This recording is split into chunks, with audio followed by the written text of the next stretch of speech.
Hello friends, welcome back to my channel celeb buzz. आप सबको पता ही होगा कि बॉलीवुड के famous choreographer dancing superstar Remo D'Souza hospital में एडमिट है। उनको कुछ दिन पहले हार्ट अटैक आया था, जिसकी वजह से वो मुंबई के कोकिलाबेन हॉस्पिटल में एडमिट है। अभी सुनने में आ रहा है कि उनकी हालत में सुधार आ रहा है। उनके स्पीडी रिकवरी के लिए बहुत सारे विशेस आ रहे हैं। इनमें से कुछ विशेस है जो अमिताभ बच्चन से आया है। बिग बी ने ट्विटर में एक फैन से शेयर किया हुआ वीडियो रिट्वीट करके लिखा है, get well Remo, prayers and thank you for your wishes. ये क्लिप एक टीवी रियलिटी शो का है जिसमें शिल्पा शेट्टी के साथ में रेमो जज के रूप में नजर आया है। ये वीडियो में रेमो ने कहा है कि वो हमेशा से बिग बी के बहुत बड़े फैन हैं और कंटेस्टेंट्स को उनके डांस परफॉर्मेंस द्वारा दीवार फिल्म के डायलॉग को रिक्रिएट करने के लिए धन्यवाद दिया है। जुनून अपने सपने को पूरा करने का, कुछ अलग करके दिखाने का और अपनी अलग ही पहचान बनाने का, यही वो जुनून था जिसने रेमो डिसूजा को आज बुलंदियों के शिखर पर पहुंचा दिया है। तो चलिए दोस्तों, अब जानते हैं कुछ जानकारियां रेमो डिसूजा के बारे में। जब रमेश के जीजाजी उन्हें अपने साथ चर्च में लेकर गए, तब रमेश को ईसाई धर्म के प्रति एक लगाव महसूस हुआ और उन्होंने अपने परिवार की मदद से अपना धर्म बदल दिया और इस तरह से वो रमेश गोपी से रेमो डिसूजा बन गए। रेमो के पिता एयरफोर्स में कुक की नौकरी करते थे और सिर्फ घर चलाने लायक ही पैसा कमा पाते थे। रेमो को कपड़े का बहुत बड़ा शौक था, लेकिन आर्थिक स्थिति ठीक ना होने के कारण वो ब्रांडेड कपड़े नहीं खरीद सकते थे, इसलिए वो संडे मार्केट से ही सस्ते कपड़े खरीद लेते।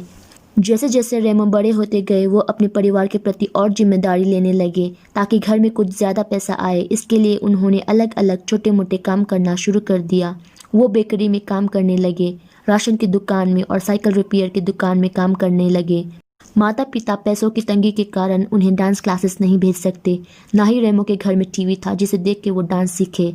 लेकिन इतनी कमियों के बाद भी उन्होंने अपने सपनों को जिंदा रखा और जुनून को कम नहीं होने दिया। जब रेमो ने पहली बार माइकल जैक्सन का डांस वीडियो देखा, तब वो हैरान हो गए और उस दिन से उनके अंदर का डांस का कीड़ा ने अपना असर दिखाना शुरू कर दिया।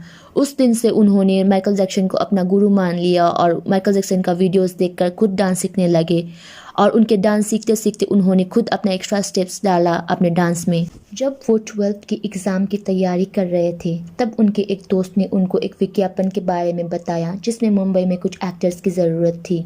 तभी उस विज्ञापन के रेस्पॉन्स में उन्होंने एक लेटर लिखा।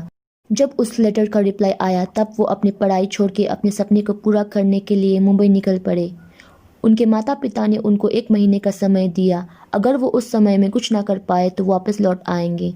2600 रुपया लेके वो मुंबई के लिए रवाना हो गए। जब वो विज्ञापन में दिया हुआ जगह में पहुंचे, तब वहां उनसे कुछ पैसे लिया गया और 1 हफ्ते बाद आने के लिए कहा गया।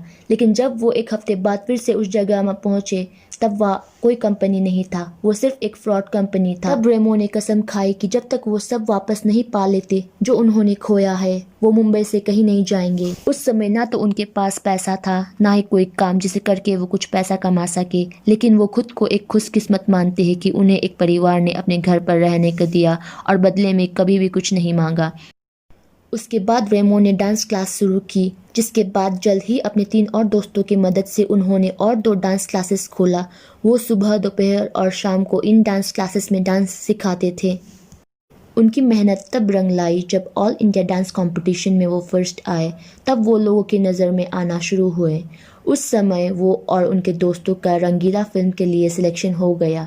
रेमो के इतना टैलेंटेड होने पे भी उनका सांवले रंग के कारण से उनको इस फिल्म से रिजेक्ट कर दिया गया। लेकिन मानो कि उनकी किस्मत ने उनका साथ दिया, क्योंकि बाद में फिर से उसी फिल्म के लिए उनका सिलेक्शन हो गया। जब उनको इस काम का एक्सपीरियंस हो गया, तब वो खुद काम ढूंढने सोनू निगम की पहली एल्बम दीवाना में, और ये वीडियो बहुत पॉपुलर हुआ और इसके बाद रेमो की एक दिन में 4 म्यूजिक वीडियोस पर काम करने लगे, जहां वो अपनी ही तरह आंखों में सपने लेकर आए लोगों की प्रतिभा और उनके टैलेंट को बढ़ावा देते हैं। इसके बाद उनका बहुत सारा वीडियोस आना शुरू हो गया।